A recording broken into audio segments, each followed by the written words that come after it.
और वो कमेंट करके बताएं। दीदी मैं एक बहुत बढ़िया आपने जवाब दिया, पहले तो जोरदार इसके लिए तालियां होनी चाहिए।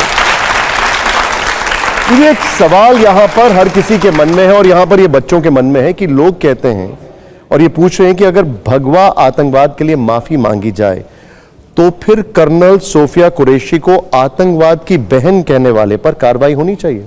बहुत अच्छी बात आपने उन सबके मन की बात कही है। और आप ऐसा करिए ना, मैंने तुरंत जो रिएक्शन किया जिसमें आप कह देते हैं ना कि मैं कई बार कोई ऐसी बात कह देती हूं जो पार्टी से अलग हो जाती है। मैंने कहा था कि विजय शाह एक शर्मनाक वक्तव्य दिए हैं और विजय शाह को तुरंत मंत्रिमंडल से बर्खास्त कर देना चाहिए। तो इसी से आप समझ जाइए कि मेरी विजय शाह के बारे में क्या धारणा है। मैंने कहा था कि इसको तो तुरंत मंत्रिमंडल से बाहर कर देना चाहिए। कहा है। उमर जी आपको साधुवाद, एक बहुत गंभीर बात आपने आज कही, आवाज की आजादी को लेकर। आपका समय, आप लोग शीर्ष नेतृत्व थे इस देश का, मैंने करीब से देखा।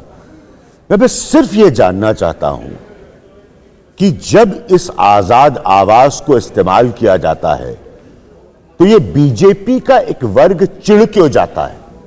आपके समय में भक्त क्यों नहीं थे? ये कहां से भक्त पैदा हुए? ये राष्ट्रवादी पत्रकार कहां से पैदा हुए? अटल जी की सरकार जब थी तो ये क्या राष्ट्रवाद कम था आप लोगों की सोच में, विचारधारा में? ये माहौल कैसे बदला है कि अगर कोई प्रश्न पूछ ले तो वो इस देश का गुनहगार है?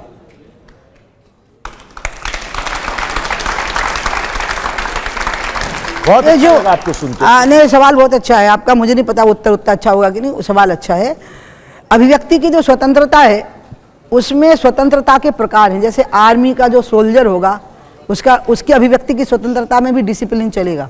पार्टी का जो वर्कर है, जो सदस्यता का फॉर्म भरा है, उसकी अभिव्यक्ति का भी एक अलग डिज़ाइन होगा। उस फ्रेम में उसको रहना होगा। पार्टी के वर्कर को उस फ्रेम में रहना होगा, आर्मी के व्यक्ति को रहना होगा। IAS, IPS, डॉक्टर, इंजीनियर, इन्हें जो शपथ ली हुई होती हैं अपनी जॉब करते समय, वो शपथ के अनुसार इनको आज़ादी की अभिव्यक्ति की स्वतंत्रता है। अब रही पत्रकारों की बात, तो पत्रकारों के साथ अगर बुरा हुआ है तो किसके साथ बुरा हुआ है मुझे नहीं पता। लोग कहते हैं तो हो सकता है कि वो मतलब ऐसे अपने आप को उठा ना पाए हों कि वो जब सूरज निकलता है ना तो सब चीज़ों को छांट के, धुंधल को छांट करके बाहर आ जाता है।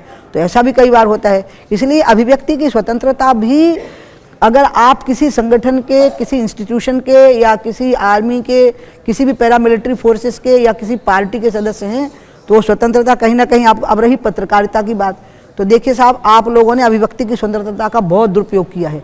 मेरे को ऐसे ऐसे नाम दिए गए थे उस समय पर, मैं आप लोगों को बताऊं कि मुझे, अगर मैं पब्लिक के बीच में जाके ठीक से खड़ी ना होती तो मीडिया का एक ऐसा वर्ग था जो इसलिए ये हालत कर रहा था क्योंकि मैं कास्ट, क्लास और जेंडर के हिसाब से, उनके हिसाब से अनुकूल नहीं थी। So I was facing the caste bias, I was facing the class bias and I was facing the gender bias. और उसको मैं पार करके कैसे बाहर आई हूँ और मीडिया ने कितना बड़ा क्रिएट किया था, इसको मैं कभी नहीं भूलती। इसलिए अगर ऐसे लोगों को सजा मिलती है तो जरूर मिलनी चाहिए। मैं बहुत खुश होती हूँ इस बात की। ठीक है दीदी, मैं अभी हम लोग वहां पर रैपिड फायर में आपसे जिक्र कर रहे थे और आपने एक पॉइंट को एम्फसाइज किया, मैं वही आपसे पूछूंगा। आजकल कुछ साधु संत काफी विवादों में हैं। एक कथावाचक है, आपने खुद कहा वो कथावाचक हैं, अनिरुद्धाचार्य। उन्होंने कुछ ऐसी बातें कही जिससे महिलाएं बहुत गुस्से में। मैं ऐसी बातों पर बिल्कुल कोई कमेंट नहीं कर सकती। मैं इस बातों को इस योग्य नहीं समझती हूँ कि मैं कमेंट करूं। ठीक ठीक।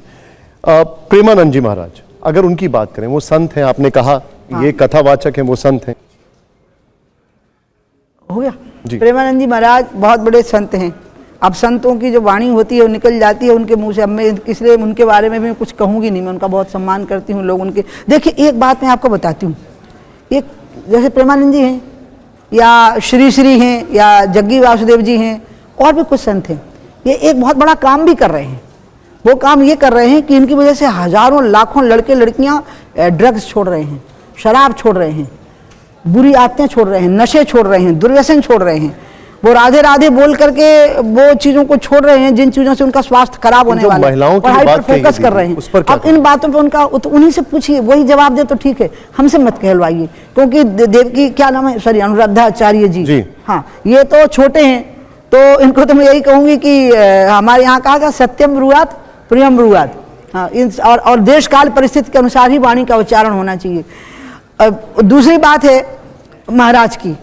तो मैं महाराज के बारे में यही कहूंगी कि मैं उनके बारे में कुछ कह नहीं सकती, मैं उनका बहुत सम्मान करती हूँ, लेकिन मैंने ये देखा है कि महाराज के पास जाकर लड़के लड़कियां बहुत जाते हैं। मेरा खुद का मेरे एक भाई का पोता वो DU में पढ़ता है, वो लड़का उनका बड़ा भक्त है, वो जाते हैं और उनकी बुरी आदतें छूटती हैं, ड्रग छूटते हैं, सिगरेट छूटती है, शराब की लत छूटती है, इससे माँ बाप परेशान होते हैं। तो इनके कंट्रीब्यूशन को ध्यान में रखिए।